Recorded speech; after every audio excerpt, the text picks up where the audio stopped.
आपको मैं एक बहुत ही अच्छे राजा के बारे में एक कहानी बताना चाहूँगी। एक राजा था और वह बहुत ही अच्छा था, सबको खाना खिलाता था, सबका बुरा भला जो भी कुछ होता था सबकी सुनवाई करता था। वह भूखों प्यासों को सबको भोजन देता था और किसी को भी अपने स्थान से भूखा नहीं जाने देता था।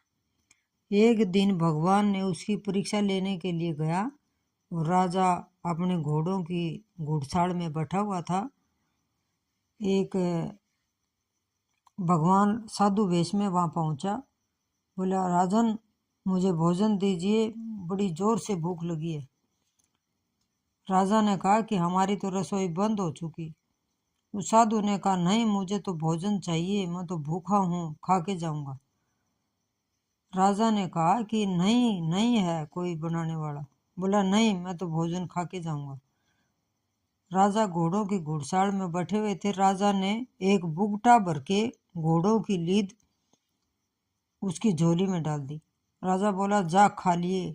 वह साधु ये सुन के वहां से चल दिया और उस लीद को अपने साथ लेके उस गठरी को चल दिया और जंगल में जाके एक जगह वह घोड़ों की लीद डाल दी और वहां पे वो अपना धोना लगा के बैठ गया। उसने तो उस राजा को किए कर्म दिखाने थे कि तुम क्या करते हो, भला करो या बुरा करो, उसका 10 गुना फल सबको मिलता है। एक बार राजा के घोड़े कहीं खो गए और उसके सेवक उनको ढूंढते ढूंढते थक गए। उन्होंने आके कहा राजा को कि महाराज हमें कहीं भी घोड़े नहीं मिले। तो राजा खुद ही घोड़े ढूंढने के लिए निकला और वो उसी जंगल की तरफ गया जहाँ पे उस साधु ने अपना डेरा लगा रखा था। ढूंढते ढूंढते राजा को प्यास लगी। वहाँ एक पेड़ के नीचे राजा देखने लग गया कि एक साधु 2 मटके रखे और बड़ी आराम से वहाँ बैठा है। वो पानी पीने के लिए राजा वहाँ साधु की कुटिया के पास पहुँच जाता है। बोले महाराज पानी चाहिए। बोले पानी पियो, खाना खाओ।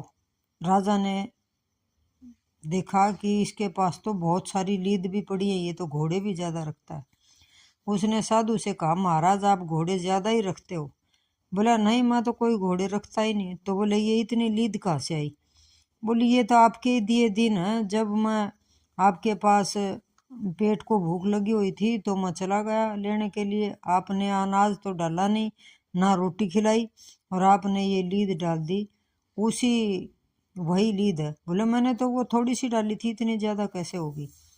बोले वो 10 गुना बढ़ जाती है। जो भी आप अच्छे बुरे कर्म करते हो वो सब 10 गुना बढ़ जाते हैं। बोले इसका क्या होगा?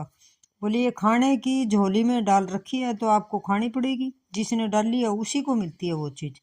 बोले महाराज मुझे माफ कर दो। बोले पूरी जिंदगी गलती करो और फिर बाद में कह दो कि माफ कर दो, वो कर्म आपको भोगने पड़ेंगे। कि महाराज क्या होगा? बोला आप जैसे हो जनता ऐसे ही बताए आपको।